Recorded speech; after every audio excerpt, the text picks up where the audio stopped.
할렐루야. 제 뒤에 앉아 있는데 담임 목사 선 보는 것보다 더 떨리더라고요.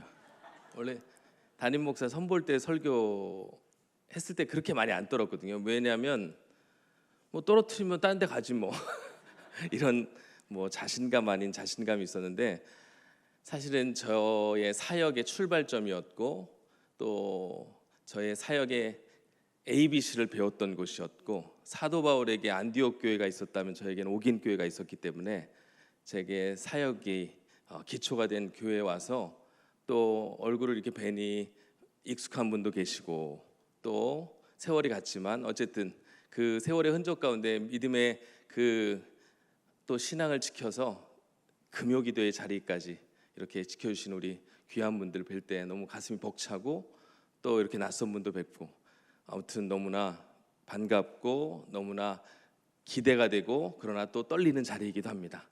이렇게 많은 것들을 경험케 해주신 옥인교회 와서 설교를 하게 되니까 너무 영광스럽고 감사하다는 생각이 들었고요. 또 시간이 꽤 지났다는 생각도 들게 되었습니다. 아무튼 이렇게 함께 은혜를 나눌 수 있는 기회를 주신 우리 이은호 담임 목사님께, 그리고 우리 당의 장로님들과 성도 여러분들께 다시 한번 감사의 인사를 드립니다. 제가 인사드릴게요.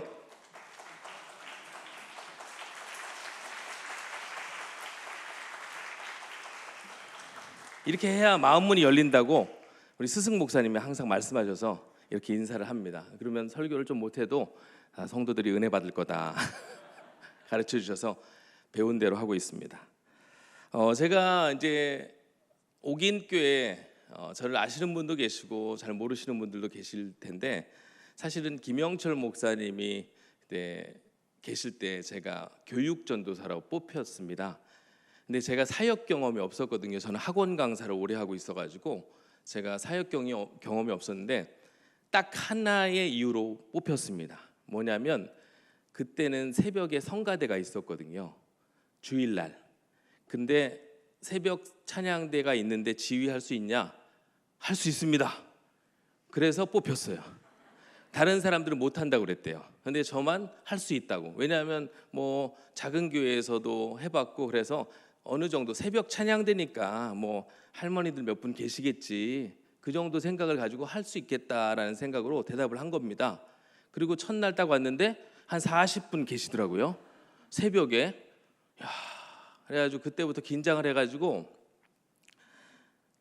지휘하고 나면 등에 쥐가 나가지고 주일에 제가 초등부 그때 했는데 사역하기가 너무 힘들 정도로 너무 긴장을 했던, 그래서 우리 권사님도 계시는데 새벽 찬양대에 자리를 지키셨던, 그것 때문에 뽑혀서 옥인교회에서 하나님의 은혜로 우리 목사님과 함께 동역하면서 목사님께로부터 많은 것을 배우고 경험하게 돼서, 목사님이 과찬의 말씀을 해주셨지만 다른 교회에서도 배운 걸 가지고 그대로 했더니 칭찬해 주시더라고요.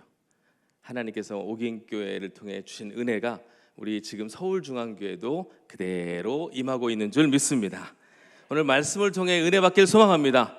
우리 좌우 옆분들과 이렇게 인사하겠습니다. 오늘도 승리하셨습니다. 네. 제가 꼭 저희 교회에서 하는 말이 있어요. 한 번 인사시켰다가 꼭 한 번만 하는 정없는 분들이 있더라고요. 2번 하시겠습니다. 오늘도 승리하셨습니다. 좌우 옆분에게 말씀하십시오. 네. 영국의 옥스퍼드 대학교 한 수업에서 이런 시험 질문이 나왔습니다. 예수님께서 물로 포도주로 만드신 이 기적이 종교적인 의미로는 어떤 의미가 있습니까? 라는 시험 문제였대요. 그런데 다른 학생들은 시험지를 받자마자 막 뭔가를 적기 시작했는데 한 학생만 우두커니 거의 시험 끝날 때쯤까지 앉아 있더랍니다. 그래서 그 시험관이 이제 걱정이 돼서 왜 학생은 가만히 있냐, 한 줄이라도 좀 적어라, 걱정이 돼서 그렇게 이야기했답니다. 그랬더니 그 학생이 한 줄을 딱 적어서 시험 답안지로 제출을 했습니다. 그가 적었던 답이 이것이었습니다. 물이 주인을 만나 얼굴이 붉어졌다. 이 답을 쓴 사람이 바로 영국의 유명한 시인 바이런입니다. 여러분은 예수님을 만나 어떤 변화를 경험했고 또 어떤 변화를 경험하고 살아가고 계십니까? 물도 예수님을 만나면 변화가 되는, 기독교는 변화의 종교인 줄 믿습니다. 이처럼 복음은 우리 삶에 놀라운 변화와 놀라운 그런 은혜들을 가져다 주는데, 오늘 말씀 속에 이런 은혜가 다시금 기도의 동력이 우리 가운데 생겨나기를 축복합니다. 오늘 말씀은 여러분 잘 아시는 말씀이에요. 한 혼인잔치에서 일어났던 일입니다. 요한복음 전체 7개 표적 기사 가운데 가장 먼저 등장하는 사건이기도 합니다.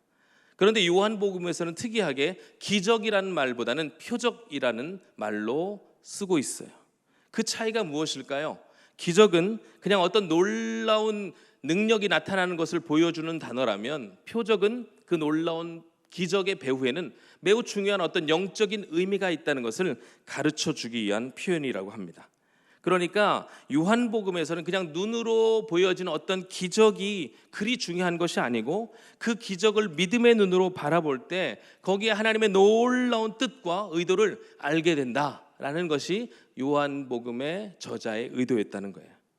이것을 주님이 기대하고 계시는 것이고, 바로 그 첫 번째 표적이 오늘 나눌 예수님께서 물로 포도주를 만드신 사건입니다.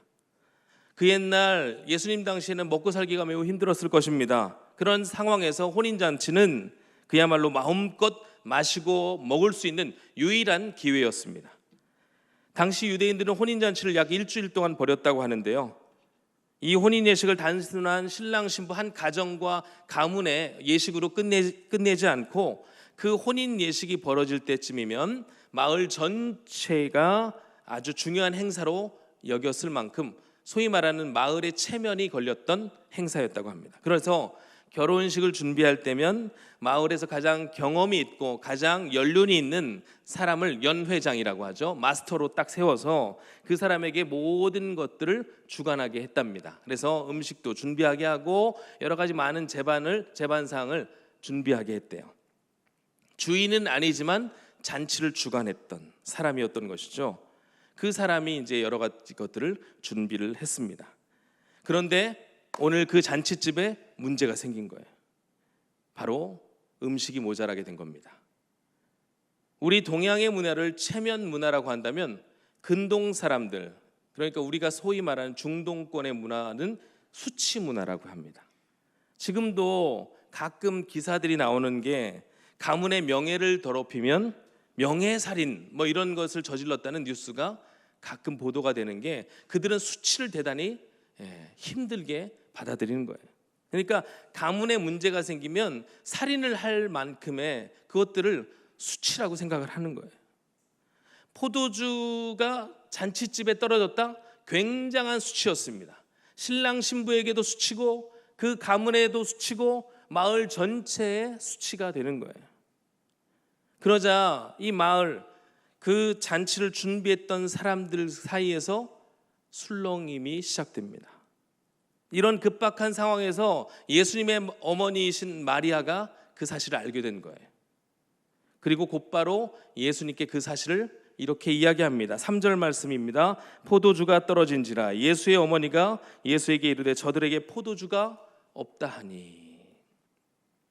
이건 지금 예수님께 상황을 보고하고자 하는 의도가 아닙니다. 예수님께 이 사실을 알리고 어떻게 하든 예수님께서 이 급박한 문제를 해결해 주시면 좋겠다라는 의도에서 그렇게 말씀드린 거예요. 왜냐하면 마리아는 자신의 육신의 아들이었지만 예수님이 어떤 분이신지 이미 알고 있었습니다. 예수님이 어릴 때, 또 예수님이 태어나기 전 동방 박사들이 마리아에게 와서 했던 그 말들, 또한 예루살렘에서 안나와 시므온이 이 아이를 향한 예언들, 어릴 적 성전에서 그 어린 예수가 행했던 모든 일들, 마음속 깊이 그 어머니만큼은 간직하고 있었습니다. 예수님은 이런 분이시지, 내 아들이 아니고 예수님은 이런 분이시지. 그렇게 포도주가 떨어지자마자, 위기의 상황이 닥치자마자 오직 이 일을 해결할 수 있는 분은 예수님밖에 계시지 않는다라고 생각을 하고 예수님께 도움을 요청한 것입니다. 그런데 여기서 예수님이 뜻밖의 반응을 보이시죠. 우리 4절 말씀을 같이 한번 읽어보도록 하겠습니다. 4절입니다. 시작.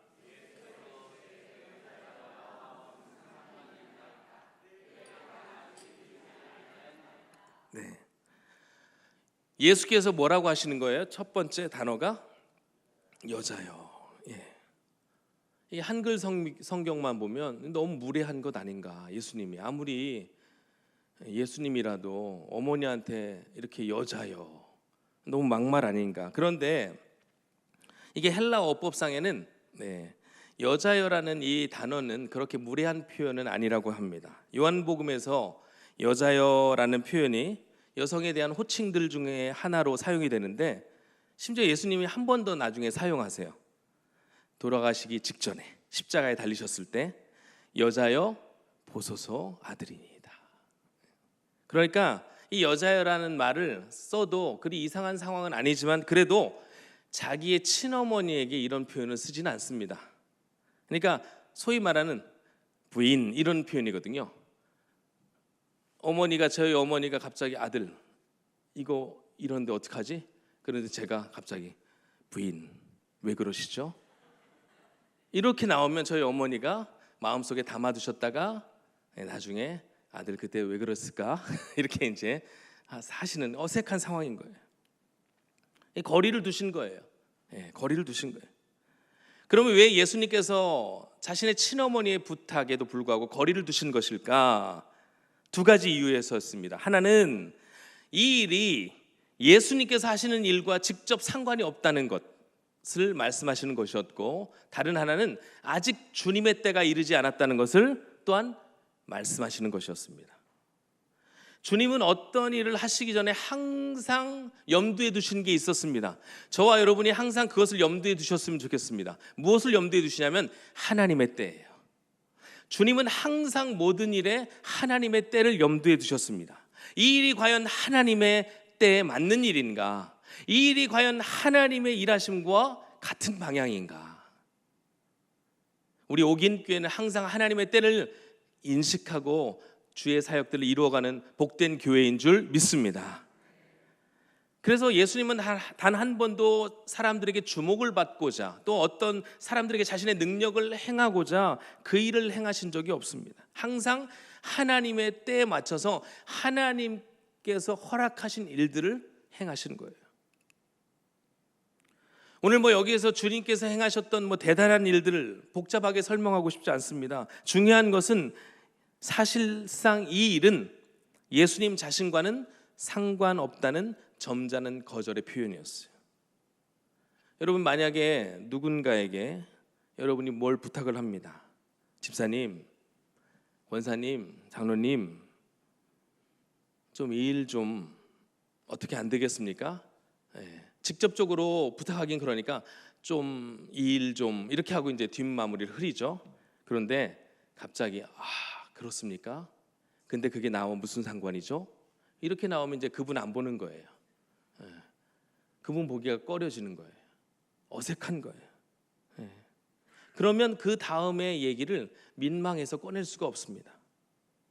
그냥 없던 일로 하든지 아니면 다른 대안을 찾는 것입니다. 그런데 여기서 마리아는 그렇게 하지 않았어요. 제가 오늘 주목하고 싶은 것은 물로 포도주를 만든 어떤 기적적인 것보다 마리아가 이 일을 해결해가는 과정에 지금 초점을 두고 싶은 겁니다. 저는 여기서 기도를 다시 한번 생각해 보게 되었어요. 기도란 뭔가? 먼저 기도는 포기하지 않고 끝까지 하는 것임을 마리아를 통해 배우게 되는 것입니다. 여러분 믿으십니까? 다시 한번 우리 같이 한번 읽어볼까요? 기도는 시작. 기도는 포기하지 않고 끝까지 하는 것입니다. 지금 잔치집에 포도주가 떨어졌습니다. 포도주가 떨어졌다는 이야기는 손님들에게 들어가는 그 얘기가 귀에 들어가는 순간 모든 흥이 깨져버리는 거예요. 기뻤던 순간이 이제 불평으로 가득 차게 됩니다. 주인으로서는 실컷 대접해놓고 욕을 먹는 상황이 됩니다. 마을로서는 마을 전체가 수치를 당하는 상황입니다. 또 여러분, 혼인잔치의 주인공인 신랑 신부는 얼마나 창피해요. 손님 모셔다 놓고 이게 뭐냐? 이럴 거면 왜 했냐? 사람들은 금세 이렇게 반응하거든요. 자기에게 주어졌던 좋은 것들은 금세 있습니다. 안 좋은 것만 그렇게 이야기를 해요. 바로 이때 이것을 제일 먼저 발견한 사람이 예수님의 어머니 마리아였어요. 그래서 마리아가 예수님께 가서 이 문제를 알린 것 아니겠습니까? 저들에게 포도주가 없나이다. 여러분, 이것이 바로 기도의 시작이에요. 우리는 마리아에게서 지금 다른 것을 배우려고 하지 않습니다. 기도가 뭔지를 배우려고 하는 거예요. 여러분, 기도는 누가 할 수 있습니까? 주인의식이 있는 사람이 기도한다는 거예요. 오늘 이 자리에 나오신 여러분들이 하나님이 기뻐하시는 주인의식 있는 그런 성도인 줄 믿습니다. 주인 노릇은 안 좋은 거예요. 여러분, 교회의 주인은 누구이십니까? 오직 주님이신 줄 믿습니다. 그러나 주인의식은 가지고 생활하는 거예요. 필요하다는 거예요. 마리아가 지금 이 잔치집에서 정확히 어떤 위치에 있는지는, 어떤 포지션인지는 말씀이 가르쳐주지 않아서 모르겠습니다. 그러나 분명한 것은 주인도 아니었고 마스터, 연회장도 아니었을 거예요. 그러나 마리아는 주인의식을 가지고 지금 이 잔치집을 섬기고 있는 것입니다. 그녀는 다른 사람이 다 섬김받으며 즐기고자 할 때 잔치집에 무엇이 부족하진 않는지 그것을 찾아 섬겼던 사람이었어요.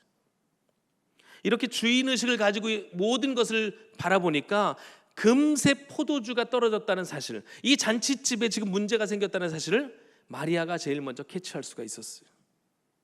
그리고 그런 주인의식을 가지고 이 문제를 자신의 문제로 끌어안고 이 문제를 해결하려고 했던 겁니다. 여러분, 마리아를 볼 때 주인이 따로 있는 게 아니에요. 주인의식을 가진 사람이 주인이더라고요. 여러분, 가정에서도 가장이 누구입니까? 가장 의식을 가진 사람이 가장이에요. 가정의 행복에 무책임하고 그냥 무늬만 가장인 사람들은 가장이 아닐 수 있어요. 책임을 다하고 그 가정의 유익이나 기쁨이 무엇인지 권위만 내세우고 아무 일도 안 하는 사람보다, 비록 어떤 포지션은 없지만 자신이 가장으로서 인식하고 그 가정을 책임을 다해 섬기는 그 사람이 바로 그 가정에 필요한 진짜 가장일지 모릅니다. 이 가장은요, 가정에 필요한 것이 무엇인지를 항상 살피는 사람이 가장이더라고요. 제가 철이 없을 때 몰랐는데 애가 셋이 되다 보니까 우리 이은호 목사님의 그 어려움을 좀 알겠더라고요. 야, 애 키우는 게 이게 장난이 아니구나. 근데 항상 어떻게 그러면 얘네들을 먹이고 입힐 것인가, 이게 늘 가장으로서는 고민이 됩니다. 그런데 여러분, 더 좋은 가장은 어떤 가장인지 아세요? 기도하는 가장입니다. 기도하는 가장이에요. 하나님은 기도하는 자를 지금도 찾고 계십니다. 인간적으로 아무리 문제를 풀어가려고 애를 써봐도 결국 답은 기도밖에 없음을 우리는 곧 깨닫게 되더라고요. 여러분, 교회에서도 주인의식을 가진 사람들이 참 중요하더라고요. 그런데 어떤 분은 교회를 오래 다녔는데 여전히 손님처럼 구는 분들이 있어요. 주인의식이 있는 사람은 교회에 어떤 어려움이 생기면 그것을 드러내기보다, 불평하기보다 그것을 감싸안고 끌어안고 자신의 문제로 여겨서 그것들을 해결하려는 사람이 전 진짜 주인의식이 있는 사람이더라고요. 그런데 손님은 어때요? 제가 가보니까 식당에 이제 막 가면 뭐 이렇게 부족한 게 있습니다. 특히 이제 물이 없어요. 물이. 그럴 때 손님들은 물 떨어졌다고, 예를 들어 그 식당에 갔는데 물이 떨어졌어요. 그러면 손님들은 다 불평합니다. 뭐 이런 식당이 다 있냐. 요즘 시대에 물 떨어진 식당이 어디 있어요. 제가 한 번은 작년에 저희 집안에 행사가 있어서 잔치를 하는데 좋은 고깃집이었던 것 같아요. 생김새는 보면. 그런데 저녁 식사를 예약해서 갔는데 저희 가족이 좀 많다 보니까 한꺼번에 들어갔는데 처음 딱 반찬을 주더니 그 다음부터 뭘 시키잖아요. 그러면 좋은 고깃집이니까 저희는 당연히 반찬도 잘 줄 줄 알았는데 하는 얘기가 다 떨어졌대. 아니 고기 먹으러 가면 상추도 좀 주고 김치도 좀 주고 뭐 양파도 좀 주고 그래야 되는 거 아닙니까 여러분? 왜 여러분 고개를 끄덕이지 않으시는 거예요? 그거 없이 그냥 고기만 먹고 오겠다 나는. 나는 고기 먹으러 왔으니 고기. 그런 분들 좋습니다. 고기만 먹지 않아요. 이걸 먹어야 되잖아요. 근데 하는 얘기가 종업원들이 와서 하는 얘기가 뭐냐면 없대요. 그러면 예약 손님을 받으면 됩니까 안 됩니까? 저녁 시간에. 그러니까 불평이 여기까지 나오는데 제가 시작하기 전에 기도를 했거든요. 목사인지 다 알았어요 사람들이. 제가 얘기를 해야 돼 말아야 돼. 제가 좋아하는 목사님이 홍민기 목사님인데 홍민기 목사님이 이제 예전에 그런 얘기를 하셨던 적이 있어요. 목사라도 항의는 항의답게 해야 된다고. 자기가 한 번은 교무실 찾아갔을 때 발로 문을 빵 차가지고 누구야 이런 적이 한 번 있었대요. 항의는 항의답게 해야 돼 이러면서 그런 적이 있거든요. 근데 저는 기도를 이미 해놨기 때문에 신분이 들통나서 항의를 할 수가 없는 거예요.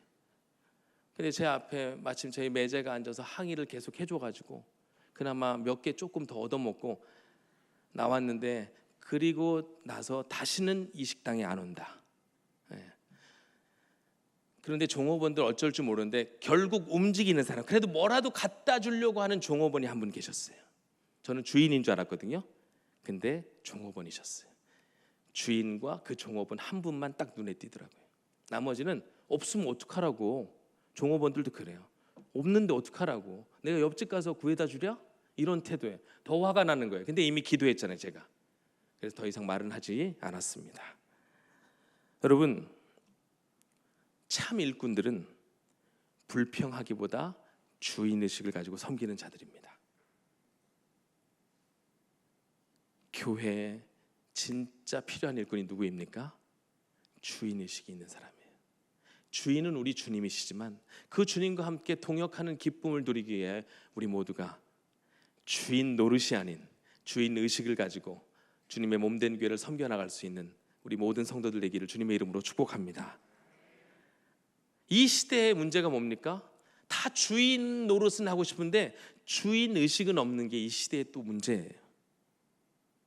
책임지기보다 떠넘기고 인정하기보다는 변명하고 이런 모습들이 우리 사회에 참 많이 보입니다. 그렇기 때문에 더더욱 그럴수록 그리스도인들만큼은 주인의식을 가지고 교회에서 직장에서든지 가정에서든지 섬기는 우리 모두가 될 때 우리 존재가 빛과 소금처럼 나타나게 될 줄 믿습니다. 두 번째, 기도란 우리의 문제를 예수님께 아뢰는 것임을 알 수 있습니다. 마리아는 문제를 발견했을 때 이를 연회장에게 알릴 수도 있었습니다. 또 준비성이 부족한 주인에게 하소연을 할 수도 있었습니다. 이게 뭐냐고, 이럴 거면 좀 제대로 된 사람을 세워야지 왜 이렇게 해가지고 일을 어렵게 하냐고. 그런데 마리아는 조용히 이 문제를 주님께 들고 갔어요. 이는 예수님이 우리의 구원자로서 결국 모든 문제를 해결해 주실 수 있는 분이심을 믿었기 때문입니다. 여러분, 우리 성도들 중에 가끔 우리 주님이 나를 구원하신 거는 믿는데 나의 여러 가지 문제들만큼은 다 해결해 주실 수 없다고 생각하는 성도들이 의외로 많다는 걸 담임 목회를 하면서 보게 돼요. 답답합니다. 여러분, 주님께서 우리를 구원해 주셨다는 것은 우리에게 모든 것을 주신 줄 믿습니다. 모든 것을 다 주셨다는 거예요. 모든 문제를 해결해 주셨다는 겁니다. 그게 구원이에요.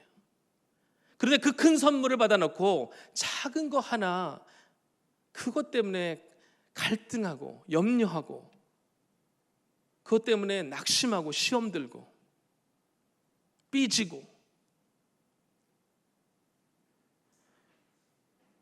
여러분, 우리 주님은 우리를 위해 모든 것을 주셨기에 우리의 모든 문제까지도 다 알고 계시고 그 문제를 지금 당장이라도 해결하실 수 있는 분이심을 믿으시길 바랍니다. 그러나 항상 기억하십시오. 하나님의 때가 있다는 것을. 이걸 선물로 줘도 선물인지도 모르고 받는 경우가 있습니다. 우리 주님은 그걸 원치 않으세요. 이 선물이 정말 가치 있는 것이라는 것을 느낄 때 주시길 원하시는 거예요. 그러므로 항상 성경에 응답받은 사람들의 특징이 뭔지 아세요? 간절한 사람이 응답받더라고요. 여러분, 그런 간절함으로 오늘 기도하시고 그 간절함 때문에 응답받는 우리 모두가 되었으면 좋겠습니다. 기도는 누가 합니까? 기도는 결국 응답받는다는 믿음을 가진 사람이 기도하는 거예요. 그러므로 기도라는 것은 곧 믿음의 태도를 우리에게 보여주는 것입니다. 우리에게 문제가 생길 때 인간적인 방법으로 이것들을 해결하자고 하면, 제가 담임 목회를 하면서 참 많이 느끼는 게 여러 가지 계획들이 있고 이렇게 하면 될 것 같은데 그걸 사람을 만나서 하니까 하나도 안 되더라고요. 차라리 그냥 모르겠습니다 주님, 알아서 하십시오 라고 하면 오히려 하나님이 선한 방법으로 인도해 주시는 것을 수시로 경험하고 있어요. 여러분도 마찬가지입니다. 문제를 주님께 들고 나갈 때 우리 주님께서 그것을 통해서 우리에게 믿음을 가르쳐 주시고 살아 역사하는 믿음이 무엇인지를 깨닫게 해주시는 거예요. 여러분, 기도는 신자의 유일한 특권이라고 하잖아요. 요한일서 5장 14절에 그를 향하여 우리의 가진 바 담대한 것이 이것이니 그의 뜻대로 무엇을 구하면 들으심이라. 그 특권을 사용하여 우리 옥인교회가 여러분의 가정과 사업과 여러분이 행하시는 모든 일들이 하나님의 풍성한 은혜로 늘 넘치는 복을 받으시길 소망합니다. 여러분, 기도하는 사람은 그렇게 돼야 돼요. 기도하면 하나님이 반드시 그렇게 이루어 가십니다. 세 번째입니다. 기도란 주님의 때를 기다리며 기적이 일어날 환경을 만들어가는 것입니다. 마리아의 부탁을 들으신 예수님은 아직 때가 이르지 아니했다고 지체하셨습니다. 이는 예수님은 사람들의 요구에 따라 움직이시는 분이 아니라는 것을 말씀해 주고 있는 거예요.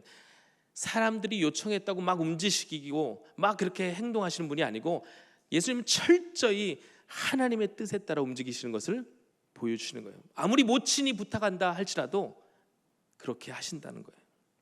그래서 내 때란 하나님의 아들로서 영광을 가장 잘 드러낼 수 있는, 하나님께서 영광 받으실 그 때를 말하는 거예요. 예수님은 하나님의 뜻을 섬기면서 하나님을 영화롭게 하고자 하셨기 때문에 늘 하나님의 때에 민감하셨습니다. 우리도 하나님을 영화롭게 할 때 내 때를 고집하거나 사람들의 요구에 따라 움직이지 않고 하나님의 때에 맡기는 자세가 필요해요. 이러한 예수님의 거절에 그런데 마리아는 조금도 마음이 상했다라는 표현이 등장하지 않아요. 포기하지 않았습니다. 예수님을 믿고 신뢰했기에 조금도 의심치 않고 받은 줄로 믿었습니다. 여러분, 구하십시오. 구하시면 받는 것입니다. 당장은 아닐지라도 구하시면 받는 거예요. 제가 옥인교회에서 배운 게 기도입니다. 처음에는 되게 힘들었어요. 목사님이 평소에 1시간씩 기도하래요. 새벽에 30분도 안 해봤는데. 그래서 앉아있는데 1시간은 또 습관이 되니까 하겠더라고요. 근데 처음에 특세 엄청 많았어요. 제가 제 느낌상 세어보지는 않았는데 느낌상 365 1년 중에 절반은 특세했던 것 같아요. 느낌이 그래요. 느낌 아닌 느낌이 그만큼 특세를 많이 했어요. 그래서 저희 청년들이 지금도 이렇게 찬양팀 막 하잖아요. 그때 우리 청년부 회장 다 여기 있어요. 우리 그때 기억나는 우리 청년들이요, 한 달 3일 기도회 하면 집에 못 갔어요. 집이 멀어서. 그래서 다 여기서 잤습니다. 그냥 자고 새벽에 와서 찬양하고 그렇게 했습니다. 요즘에 그렇게 하라고 하면 안 되겠죠. 어쨌든 그렇게 했어요. 그리고 특세는 목사님이 교역자들에게 2시간 해라, 최소. 그때 리모델링 되기 전이었어요. 빨간색 벽돌이었습니다. 겨울이었습니다. 방석도 없었어요. 앉았습니다. 교역자들 무릎 꿇고 앉는데 무릎이 너무 시려운 거예요. 그래가지고 그 다음 날은 꾀가 생겨서 파카 큰 거를 가지고 와서 온 몸을 뒤집어 쓰고 앉아 있는데, 야, 희한하게 냉기가 벽을 타고 바닥으로 제 몸속으로 들어오는 게 느껴지더라고요. 야, 근데 2시간 목사님이 하라고 하니까 그냥 앉아 있던 거예요. 앉아서 기도를 배웠습니다. 그렇게 기도를 배웠어요. 어느 날 다른 교회를 갔더니 왜 이렇게 저한테 기도 오래 하네요. 원래 이렇게 하는 거 아니에요? 그랬더니 너무 오버한대요. 저한테 담임 목사보다 오래 앉아 있으면 안 된다는 거예요. 빨리 가라는 거예요. 저 그렇게 배웠는데. 근데 아랑곳하지 않고 기도했더니 놀라운 하나님의 일들이 일어났어요. 그때 제가 이제 명지대학교 교회 갔을 때 고등부, 제가 교구로 갔는데 그 다음에 목사님이 오시고 나서 이제 칭찬을 받았잖아요. 제가 계속 사역 잘한다고. 뭐 잘한 것도 없어요. 여기서 했던 거 그냥 한 거니까. 그러니까 기도도 열심히 하고 열심히 하는 것처럼 보인 거죠. 오래 앉아 있으니까. 열심히 하는 것처럼. 왜냐하면 다른 교육자도 10분이면 다 갔는데 저는 1시간씩 앉아 있으니까, 야, 이 사모님이 기특하게 생각하는 거예요. 젊은 목사가 기도 오래 하네. 근데 반절은 졸았던 것 같기도 해요. 근데 어쨌든 앉아 있었어요. 그러니까 그 다음에 저를 되게 다른 보직을 주셔가지고 선교실로 저를 빼가셨어요. 월급이 3군데에서 나왔습니다. 제가 안 믿기시는 분위기인데 월급이 3군데에서 받았어요. 제가 사례를 엄청 많이 받았어요. 전용 차도 받았어요. 전용 비서도 있었어요. 신분 상승했죠. 그런데 목사님이 그러시더라고요. 시간이 많이 간 것 같은데 하지 말까요? 제 주중 사역이 많고 주일에는 그러니까 포지션이 없는 거예요. 이제 교구 목사였다가 저를 빼서 명지대학 법인의 선교실에 저를 넣었기 때문에 제가 주일에 사역이 없었던 거예요. 그러니까 목사님이 심심하지 그러시더라고요. 아니요, 그럴 수는 없잖아요. 그래서 주일날 아무것도 안 합니다. 그랬더니 고등부 가서 해보라는 거예요. 저 고등부 한 번도 안 해봤는데 고등부 가서 해보라는 거예요. 그래서 갔어요. 갔더니 거기가 한 3,000명 교인이었는데 고등부 딱 33명 앉아 있더라고요. 제가 정확히 숫자를 세봤거든요. 그때 우리 오긴교에서 사역하면서 새생명 축제 이런 뭐 이렇게 새생명 축제 같은 거 많이 하면서 카운터를 제가 기가 막히게 세거든요. 그러니까 카운트하는 게 버릇이 돼서 딱 보니까 몇 명인지 딱 보이는 거예요. 33명. 오케이. 그래서 보고했어요. 목사님, 고등부 33명 있습니다. 그래? 쉬엄쉬엄 해 그러시더라고요. 쉬엄쉬엄 어떻게 해요? 33명, 3,000명 교인인데 33명밖에 없는데 쉬엄쉬엄 어떻게 합니까? 그래서 제가 중직자들 자녀들 리스트를 다 뽑았어요. 다 찾아냈어요. 얘 왜 안 나와요? 그래서 다 신방 갔어요. 얘 왜 안 보내세요? 그때 뭐 하고 다음 주부터 보내세요. 다음 주부터 보내세요. 그래서 제가 한 30명 찾아냈어요. 그리고 그 명지고등학교 앞에서 계속 서 있었어요. 매일 할 일이 없으니까. 제 일은요 얼마나 꿀보직이었냐면 점심 전에 다 끝났어요. 그러니까 오후부터 할 일이 없어요. 뭐예요? 애들 그냥 이렇게 구경하다가 일로 와봐. 떡볶이나 먹으러 갈까? 이렇게 애들 우르르 데려가서 떡볶이 사주고 피자 사주고 뭐 해주고. 딱 11개월 사역하고 제가 이제 대전 새로남교회로 갔는데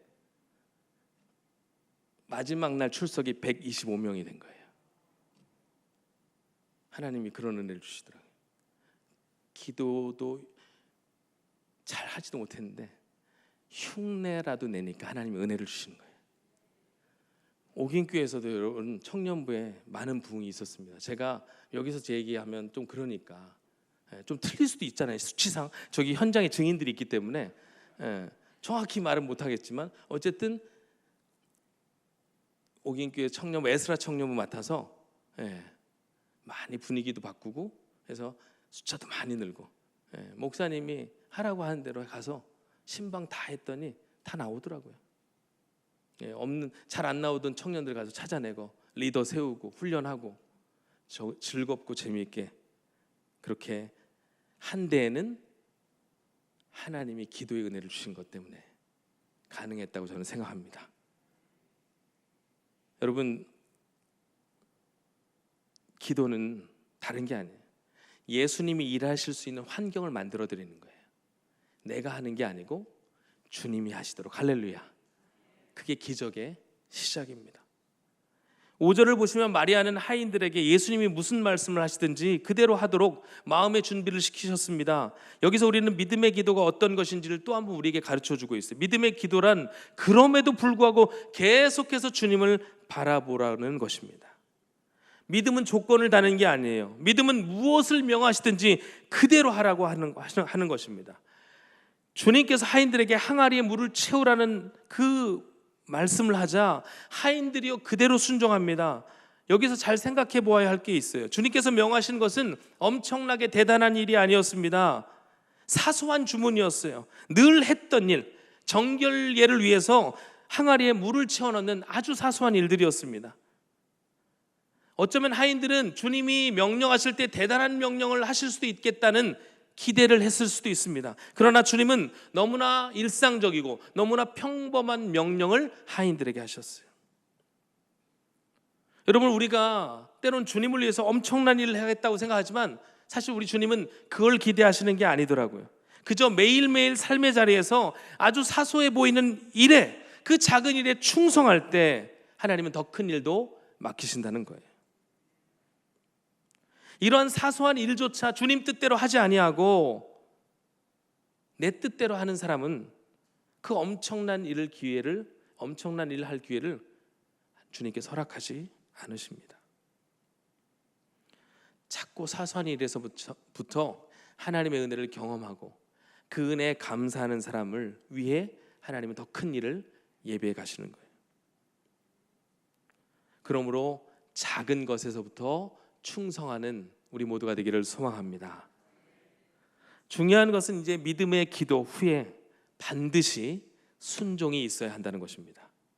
주님은 항아리에 다 물이 채워진 후에 다시 말씀하시기를 이제는 떠서 연회장에게 갖다 주라 이렇게 하십니다. 주님이 하신 명령은 단순하지만 쉽지 않은 명령이었습니다. 왜냐하면 그 물이 자기들이 떠온 그냥 물인 것을 알고 있었기 때문이에요. 이게 포도주로 떠가지고 가는 도중에 변했다라면 가져다 주기 쉬웠을 것입니다. 그런데 그 물은 그냥 자기들이 떠다 온 그 물이었는데 포도주가 필요한 연회장에 그 물 떠다 주면 욕먹습니다, 여러분. 왜 이 물을 갖다 주라는 거야? 그러나 주님의 말씀대로 떠다 주니까 연회장은 변화된 포도주의 맛을 볼 수가 있었던 것입니다. 여러분, 기도도 그렇지만 순종도 끝까지 하는 것입니다. 한두 번 기도해보고 뭐야 아무것도 일어나지 않잖아 라고 하는 게 아니고 끝까지 기도하며 순종하는 겁니다. 사실 이 과정이 얼마나 단순해 보입니까? 결코 주님께서는 우리에게 어떤 일들을 맡기실 때 너무나 힘에 부치는 일들을 맡기시진 않고 때로는 하기에는 너무 일상적인, 그러나 이게 과연 무슨 이익이 있을까? 이게 무슨 능력이 있을까라고 생각하는 그 일을 맡기시더라고요. 어리석고 무모해 보이는 일도 때로는 우리에게 맡기십니다. 바로 여기에 믿음의 기도와 순종의 비밀이 있습니다. 믿음으로 기도하며 순종한 사람만 일이 이루어졌음을 알게 되는 거예요. 연회장은 그 주인을 전체 주관했지만 이 포도주가 어디에서 났는지 도통 알 수 없었습니다. 신랑을 불러서 그러니까 이렇게 얘기하는 거예요. 보통은 이제 잔치집에 가면 좋은 포도주는 나중에 내고 안 좋은 포도주 먼저 내고 그렇게 좋은 포도주 먼저 내고 나중에는 안 좋아지는데 야, 이 집은 다르네. 신랑과 신부도 모릅니다. 그런데 이게 어떻게 된 일인지 누구만 아는 거예요? 순종한 하인들만 아는 거예요. 혹시 신랑이 나중에 그 일이 그렇게 되어졌어라고 누군가를 통해서 들을 수는 있겠지만 그렇게 아는 것과 순종을 통하여 체험한 것은 여러분 수준이 다른 것입니다. 이런 순종을 통해 주님은 다윗의 고백이 나의 고백이 되게 하시는 거예요. 다윗은 주님의 은혜를 이렇게 고백합니다. 주께서 내 원수의 목전에서 내게 상을 차려주시고 기름을 내 머리에 부으셨으니 내 잔이 넘치나이다. 주님은 믿음으로 구하고 순종하는 자에게 이런 충만의 은혜를 허락해 주시는 것입니다. 바로 이런 과정을 통해 물이 포도주로 변화되는 기적이 일어났습니다. 여러분, 순종은 불가능을 가능케 하는 기적을 낳게 되는 거예요. 여러분이 주님 안에서 이 기쁨을 누리시기를 바랍니다. 잔치집에서 이 기쁨의 비밀을 발견한 사람은 손님이 아니고 연회장도 아니고 믿음으로 구하고 순종했던 마리아와 하인들만 이 비밀을 알았던 겁니다. 남들이 알지 못하는 크고 비밀한 일들이 그들의 기도와 순종을 통해 그렇게 이루어졌다는 것. 우리 옥인교회가 남모른 눈물과 기도와 헌신으로 인하여 우리 교회가 이렇게 은혜 가운데 잘 세워져 왔습니다. 앞으로도 그런 순종을 통하여 기도함을 통하여 주님의 몸된 교회가 더욱더 아름답고 건강하게 세워질 수 있기를 주님의 이름으로 축복합니다. 또한 그 비밀을 아는 분들이 더욱 많아져서 하나님의 크신 영광, 하나님의 크신 일들을 이루어갈 수 있는 우리 모두가 되기를 소망합니다. 특별히 11월 추수감사주일에 이제 전도축제 있다는 말씀을 들었어요. 여러분, 이것이 기도응답의 기회일 수 있습니다. 순종의 기회일 수 있습니다. 저와 여러분을 통해 우리뿐만 아니고 많은 사람들이 이 천국의 기쁨을 누려야 하지 않겠습니까? 주인의식을 가지고 기도하십시오. 믿음으로 구하십시오. 순종하십시오. 그럴 때 하나님의 놀라운 복음의 역사가 우리 교회를 통해, 우리의 사역을 통해, 우리의 순종을 통해 아름답게 열매 맺게 될 줄 믿습니다. 아멘.